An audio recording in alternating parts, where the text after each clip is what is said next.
Vote चोर गद्दी छोड़ के नारों से इस वक्त जो है राहुल गांधी और तेजस्वी यादव बिहार में जो पद यात्रा कर रहे हैं। बिहार में लगातार जो है अलग अलग जिलों में जाकर जो है इस नारे को जो है वो गुंजवा रहे हैं। लगातार जो है आरोप लगा रहे हैं कि एनडीए जो है वो वोट चोरी कर रही है। अभी हम बिहार की जनता के पास है, जनता से जानने का प्रयास करेंगे कि वोट चोर गद्दी छोड़ का नारा इस बार कितना सफल होने वाला है बिहार विधानसभा चुनाव में। चलिए क्या कहिएगा, राहुल गांधी जी जो है वो वोट चोर गद्दी छोड़ का नारा दे रहे हैं, क्या लग रहा है सफल होने वाला है? अरे राहुल गांधी जिस चुनाव में चले जाते हैं जो भी वोट मिलने वाला होता है वो भी खत्म हो जाता है।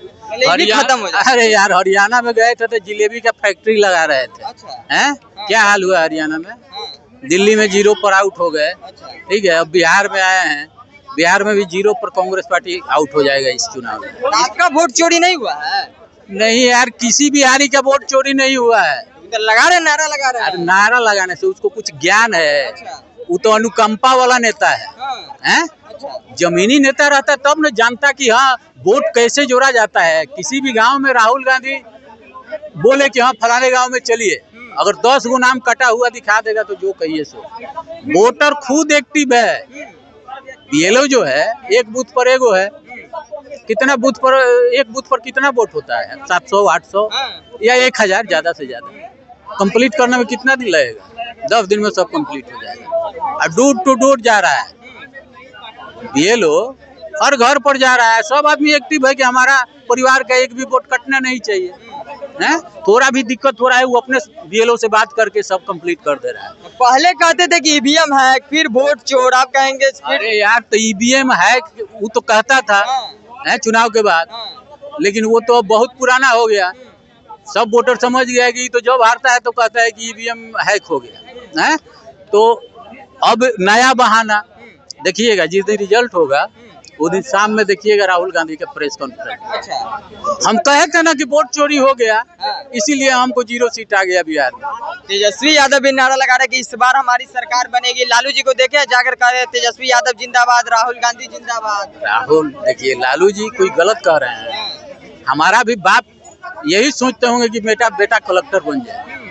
हर बाप यही सोचता है कि हमारा बेटा दुनिया का सबसे बड़ा पोस्ट पर चला जाए।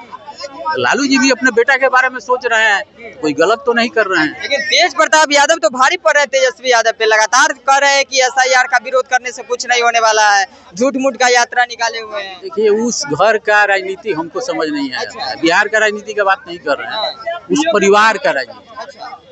ठीक है, अब छोड़िए, इस सब मैटर पर ज्यादा बात नहीं करना चाहिए आदमी को। लेकिन उस परिवार का राजनीति नहीं समझ में आ रहा है। कैसे समझ में आएगा? इस बार मुख्यमंत्री का चेहरा किसको देखना है? आपका 2 बेटा है, हैं? उसका शादी हुआ, वो तो घर में नहीं रही। बेटा को भी आप घर से निकाल दिए। एक बेटा को मुख्यमंत्री बनाने के लिए निकला है, एक बेटा को आप घर से निकाल दिए। ऐसा नहीं होना चाहिए। ऐसा कितना परिवार है बिहार में? आप तो बिहार का एक प्रतिष्ठित परिवार है, सबसे नामी परिवार बिहार में। अगर किसी को कहा जाए तो सबसे नामी परिवार लालू जी का परिवार है। उस परिवार कुछ प्रभाव नहीं पड़ने वाला है। समाज में क्या मैसेज दे रहे हैं? क्या मैसेज दे रहे हैं? नहीं, कोई प्रभाव नहीं। लालू जी थे तो उनको वोट खींचने का आइडिया था कि इस वोट से, भाषण से वोट खिंचाएगा, और वो भाषण देते थे। तेजस्वी एक बार अनुभव नहीं है? नहीं, अनुभव उतना नहीं है। वो नेता थे। इस बार क्या लगता है आप लोग को, किसकी सरकार बनेगी? यार एनडीए का पूर्ण बहुमत का सरकार बनेगा। ज्यादा उम्मीद है इस बार बीजेपी का मुख्यमंत्री बनेगा बिहार में, और बिहार का भला भी उसी में होगा कि बीजेपी का मुख्यमंत्री बिहार में बने।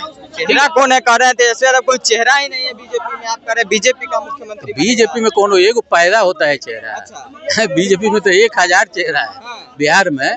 मान लीजिए नंद किशोर यादव तेजस्वी यादव से तो अच्छा जरूर होंगे।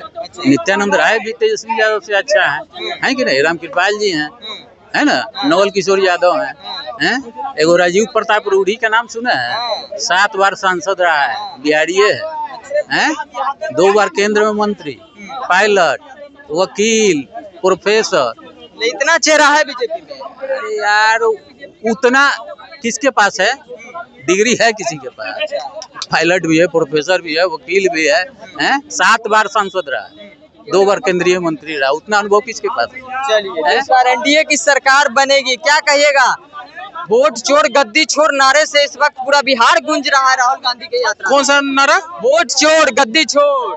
तो ये राहुल गांधी अपने आप को बोल रहे हैं क्या? राहुल गांधी अपने आप को बोल रहे हैं अपने आप को बोल रहे हैं। तो उनके अपने आप को बोल रहे हैं। उनके पूरा परिवार खानदान शुरू से वोट चोरी करते आ रहे हैं। आई खुद बोल रहे कि वोट चोर गद्दी छोड़। राहुल गांधी वोट चोरी करते आ रहे हैं। राहुल गांधी फैमिली चोरी करते आ रहा है। हैं? जब हमारा भारत के प्रधानमंत्री पहले बार जवाहरलाल नेहरू, उसमें भी भैया वोट चोरी हुआ। जब इंदिरा गांधी पे लगा तो इमरजेंसी लगा के वोट चोरी कर ली। तो सब तो वोट चोरी कर ही रहा है। तो ये जो कर बोला है कि वोट चोर गद्दी छोड़, तो ये अपने आप को कर रहे राहुल गांधी कि भैया अगला बार हमको चुनना मत। आपका वोटर लिस्ट नाम नहीं कटा है? हमका क्या नाम कटेगा भैया? हम तो शुद्ध बिहारी है, भारत के रहने वाले हैं, ना ओरिया ना वेस्ट बंगाली है। तो भैया मेरा नाम कैसे कटेगा? ना मरे हुए हैं भैया। वोट उसी कट रहा है जो मरा हुआ है। और राहुल गांधी जो 16 दिन की यात्रा पर निकला है ना, पता है क्या निकला है? ये निकले हैं मरे हुए इंसान को खोजने के लिए। जो मरा हुआ है उसका वोटर आई कार्ड से नाम कट गया है कि कहाँ पे वो है, इसीलिए पूरा बिहार घूम रहे हैं। कुछ प्रभाव नहीं पड़ने वाला है बिहार की राजनीति में। एक पैसा प्रभाव नहीं पड़ने वाला राजनीति में, और नहीं जनता सुनने वाली है। जनता सिर्फ वही सुन रही है जो बेवकूफ है, जो फालतू के भजन सुनने गई है। राहुल गांधी यही बारिश के मौसम में बोल रहे थे कि हम भरी बारिश में बता रहे हैं कि वोट चोरी हो रहा है, आपका वोट चोरी हो रहा है, फिर भी जनता कुछ नहीं सुनी।